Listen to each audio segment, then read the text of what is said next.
একটা লোক আমাকে বলেছিল, ভাই নিজের কাছে নিজের বিরক্ত লাগে। জিজ্ঞেস করলাম, কেন রে ভাই? বললো, প্রবাসে যতদিন ছিলাম ততদিন ফ্যামিলির কাছে খুবই মূল্যবান ছিলাম।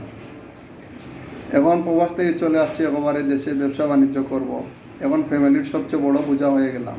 আর যে ছেলেটা, যে বাইটা ঘুরতো বেড়তো, মোটরসাইকেল নিয়ে ঘুরাইতো বেড়াইতো, এখন ফ্যামিলির কাছে সবচেয়ে সেই ভালো। কারণ টাকাটা তো ওর কাছেই পাঠাইছিলাম। এখন হে সবচেয়ে মূল্যবান। আর আমি যে প্রবাসে ছিলাম এতদিন, আমার মূল্য ছিল। এখন প্রবাস থেকে চলে আসছি, কোনো মূল্য নাই। তাই কথাটা তিতা হলেও কিন্তু বাস্তবতা। সময় পেলে নিজের জন্য সঞ্চয় করেন, নিজের ওয়াইফের জন্য সঞ্চয় করেন, নিজের ছেলেমেয়ের জন্য সঞ্চয় করেন। টাকা পয়সা যতদিন আপনার হাতে থাকবে ততদিন মানুষ আপনার মূল্যায়ন করবে। কারণ আপন বলতে এই পৃথিবীতে কেউ নাই, রক্তর সম্পর্ক বলতে এই পৃথিবীতে কেউ নাই। টাকা আছে আপনার কাছে, আপনি সবার আপন, সবার পর। কারণ টাকা আপনার, দুনিয়াটাই আপনার।